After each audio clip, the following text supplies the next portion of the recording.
আগরতলাতে ধর্মনগরনি উলো যতনি শিলাই লেলামংকরে স্টেশন আখা Ambassa rail station শালব্রুম ব্রুমনো গোबांकुक বড়রক থাংলাই সুখলায়ো ও স্টেশন ফিয়া আম্বাসা রেল স্টেশন গরৈ সিসি ক্যামেরা আপনি বাগৈ থাংলাই সুখলাইনাই লুকুরকনি মানিরক কমাফানো মানিয়া সিসি ক্যামেরা গরৈ ইংমা বাই স্টেশনে গোबांमा বাইক বক খকসাখা ফিয়া তাবুক ফানো ও বাইক রক মানিয়াখো আয়াং আম্বাসা স্টেশন ভিআইপি রকনি বাগৈ লেলানা বাগৈ রেস্ট হাউস রক বকरै আয়াং বাবাইসা বখাক আম্বাসা জিআরপি থানাও সেবক খ্লাইনাই রক খরকসনি আপনি বাগৈ থাংলাই সুখলাইনাই রক বেলাইনো জংজালো কলাইনা নাখা আজ জংজাল রকনো নাইকলনা বাগৈ 46 সুরমা কেন্দ্রনি এমএলএ স্বপ্না দাস পাল আম্বাসা স্টেশন বেড়াই নাইখা এমএলএ রেল নি তাংফাংতেই জিআরপি থানানি পুলিশ রক বাই ককলাম্বক শাখা এমএলএ তে শাখা থাংলাই সুখলাইনাই লুকুরকনি ককনো বক্রগো তনিউই যত জংজাল রকনো তুই হাসতে হাপাংতেই রেল ডিভিশনি আদং রক বাই কক সানাই হিনি শাখা। নমস্কার, আজ আমি আমাদের আমবাসা রেল স্টেশনে হঠাৎ করে পরিদর্শনে আসলাম। আসার একমাত্র উদ্দেশ্য হচ্ছে একটাই, 2010 সালে এই স্টেশন কাজ শুরু হয়েছিল, বর্তমানে 2023। সেই জায়গাতে আমি বিভিন্ন অভিযোগ যাত্রীদের কাছ থেকে পাই, বিভিন্ন অসুবিধার সম্মুখীন হন। সেই কারণে আমার হঠাৎ করে আজকে পরিদর্শন।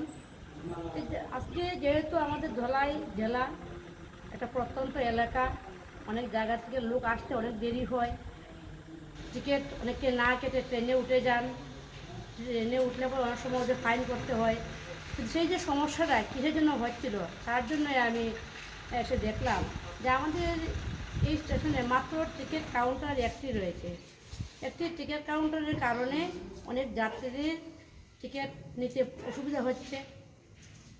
অনেকে টিকিট ছাড়াও ট্রেনে উঠে যান, অর্থাৎ ট্রেনে উঠতে পারে অনেকের অনেক পয়সা ফাইন দিতে হয়, সেইটাই একটা প্রবলেম।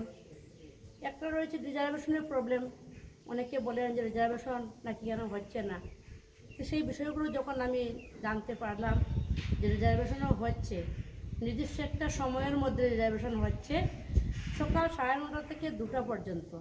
কিন্তু এই সময়ের মধ্যে যাত্রীরা যারা উপস্থিত হন ওনারা রিজার্ভেশন করতে পারেন, কিন্তু তার পরবর্তী সময় আসলে আর রিজার্ভেশন হচ্ছে না। আজকে সেখান থেকে অনেক বাইক চুরি হচ্ছে, অনেকে বাইক চুরি হয়ে যাচ্ছে। অনেকে আমাকে বলেন যে সেখান থেকে বাইকটি আমার চুরি হয়ে গেল। তো সেই বিষয়ে যখন আমি লক্ষ্য করলাম, যেহেতু এখানে পুলিশ স্টেশন রয়েছে, ওনাদের সঙ্গে সাক্ষাৎ করলাম এবং জিজ্ঞাসা করলাম। তো ওনার কাছে যে জিনিসটা আমি বুঝতে পারলাম, ওদের যে কর্মী সংখ্যা খুব কম কর্মী সংখ্যা থাকার কারণে ওনারা ঠিকমতো পরিদর্শন করতে পারেন না, ওনাদের অসুবিধা হচ্ছে। তার পরবর্তী সময় যে অসুবিধাটা হচ্ছে, সিসি ক্যামেরা নেই স্টেশনের মধ্যে। সিসি ক্যামেরা না থাকার কারণে এত বড় স্টেশন ওনাদের পক্ষে আর সম্ভব হচ্ছে না। সেই রকম বিভিন্ন অসুবিধা আমরা লক্ষ্য করলাম। তা আমি আজকে যে পরিদর্শন করলাম, তারপর রয়েছে গেস্ট হাউস। যেহেতু আমাদের ত্রিপুরা রাজ্যে অনেক পর্যটক বাইরে থেকে আসেন, ওনারা স্টেশনে এসে যে একটু বিশ্রাম করবেন সেই রকমের কোনো সুবিধা নেই। আমি আজকে জানতে পারলাম যে আমাদের এই স্টেশনে নাকি গেস্ট হাউস নেই। তো সেই সমস্যাগুলো যখনই আসে, আজকে আমি পরিদর্শন করলাম। আমি আগামী দিন কর্তৃপক্ষের নিকটস্থ সেইগুলো আমি নিয়ে আম্বাসানি শেখনি ককথুম ব্যুরো রিপোর্ট খুম্পুই।